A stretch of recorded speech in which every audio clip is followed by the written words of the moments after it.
Barka da zuwa tashar tsakar gida. Da ciki na a jikin Momy Gombe kafin mu rabu, a cewar Adam Fasaha, tsohon mijin Momy Gombe.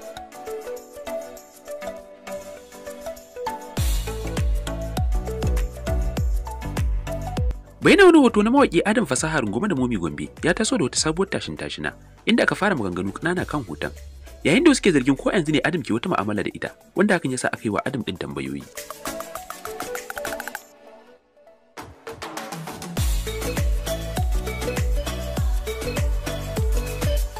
Sai dai abin ka da mai neman kuka, ko da aka yi wa Adam tambaya kan wannan hoto, ya yi dogon sharhi, inda har ya bayyana wasu sirrika na aurensu da rabuwarsu. Abin da ya fi jan hankali cikin bayanin nashi shine cewa ya yi mata ciki kafin su rabu. Sai dai bayan nan ta sanar da shi babu cikin, bai sanya akai ba. Ya ƙara da cewa an yi hoton ne sanda tana matsayin matarsa, don haka zai iya yin abin da ya fi haka ma da ita. Ga da yadda hirar ta kasance. Karbi da yarinyar na har ya kawo yanzu, ban taɓa neman inda take ba. Ban taɓa farkin bara in neman inda take ba. Ban taɓa tunanin bara in ji ina take ba. Dalili ko shine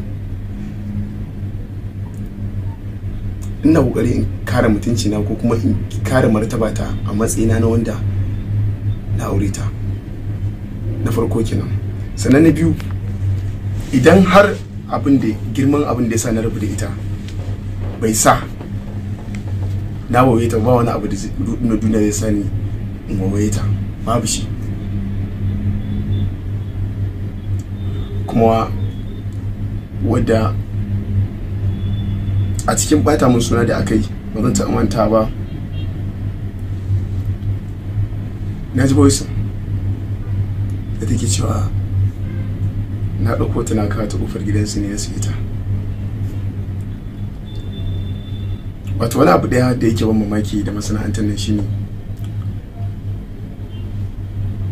ba za ta faɗa gaskiya ba, ba kuma a goyon bayan gaskiya, bayan ƙarya ake goyo a koda yaushe. A tun lokacin farkon kes ina da waɗanda ma suka fara saurara ta a matsayin ta na matar aure tun a shekarar 2018, ba zan taɓa manta ba, kes ina da ita ya ji har mufan.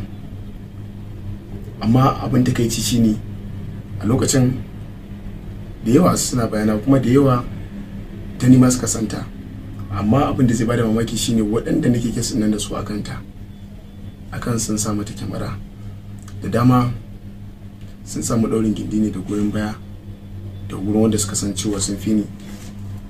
Amma dai alhamdulillahi ba zan ce mafan ba ta taka rawar gani a tayan din ba, sun taka. Waɗanda kuma suka kyamace ta a tayan din su ne suka fara mu'amala da ita bayan mun rabu. Tana na fara tsorata da masana'antar nan da farko kenan. Waɗanda suka fara sa hoton, waɗanda bayan mun rabu da ita kuma ni fa ba rabu ma da yarinyar nan a ko ina ba illa a waje, sai bayan an kai ruwa rana suka zo da kawanta a bakin studio suka ce na ɗauki takarda na bata saki ɗaya. Amma abin da ya min ciwo, wai na ɗauko ta na kawo ta ƙofar gidanta tana lami lafiya, na kawo ta ƙofar gidansu ya san na ce jikina su yi. Ita ta san ba haka ba. Kuma su ma manyan na Kannywood a wancan lokacin sun san ba haka ba, sun san me aka yi, sun san girman abin da aka yi, ba zai taɓa misaltuwa ba. Ko bayan mu riba akwai rabo tsakaninmu, a time da na ce mata kuma gida su dike ce mini akwai wurin uncle ɗinta da ta fita kunna Jos, da ɗauki kuɗi na bata dalilin abin da ke tare da ita. So amma opportunity ta kira ni bayan sati biyu ta ce mini ta yi jini a can. Duk da haka ban ce komai ba, ce mata shi kenan babu komai, ubangiji Allah ya samu dace. Daga nan ban kare wata magana ba. To wala Allah watakila yaron nan ko yarinya da za a haifa ko wani abu, wala Allah ya zama da a ce ma da shi din ba mu san yadda za ta kasance a yanzu ba. Da watakila hakan da aka yi sai ya mafi halin da ake ciki a yanzu haka, lissafinsu ya wuce haka. Amma duk abin da Allah ya tsara sai ga shi ne nan daidai. Mu dai mun yarda da cewar yana da cikin littafin kaddaran mu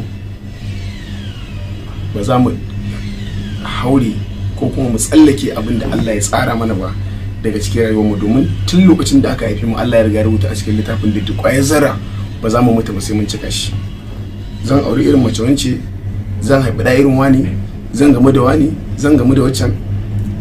Kana rayuwarka lami lafiya, Allah sai ya sauko maka wani a cikin rayuwarka domin ya zarce ka da shi, kuma babu yadda ka iya, don haka za ka rayuwa da shi. Daga ƙarshe mun je labari kaman akwai wata yarinya da kuke soyayya da ita yanzu, kaman kaya kusan angon cewa, ko da ku iya gaya ma masu sauraro wannan wace ce ko kuma yaushe ne da ya auren?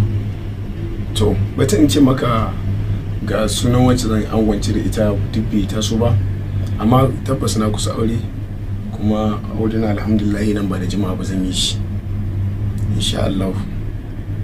Allah ya nan ba da jima'a ba. Kuma a ƙarshe ne ina ƙara jan hankalin mutane game da wannan watan da suka gani, hoto ne wanda tun mana gidan aure ne, kuma kamar da na faɗa muku zan iya yin fiye da haka da ita tun da mata ta ce a ta hannun. Amma batun cewa muna alaƙa kwata-kwata ba inda take kallo ba na ni rabona ma da ita na ma fi shekara ne.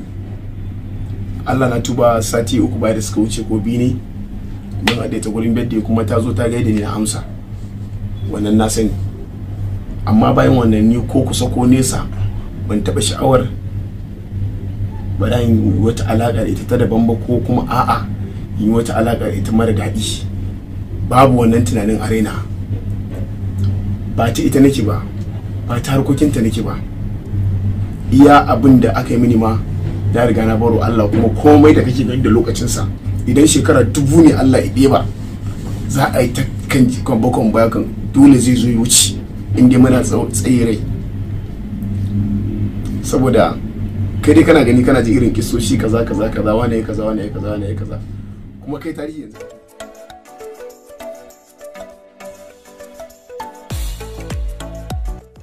Idan ba ku manta ba, a kwanaki wani abokin Adam din ya zargi Hamisu Breka da guriyar Momy din kunni, cewa tunda aure akan ta fara fim, wanda Momy ta karyata haka. Shi ma kuma Breka ya karyata wannan batu, inda ya ce kafin ya sa Momy a idan sama sai da tafi shekara da fitowa daga gidan mijinta.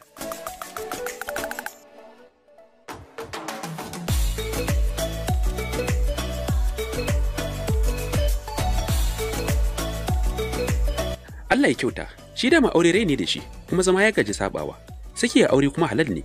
Zancen ciki kuma tunda Adam ba tuhumar Momy yake da batun cikinsa ba, sai mu ce Allah ya bashi mai albarka a auren da zai yi.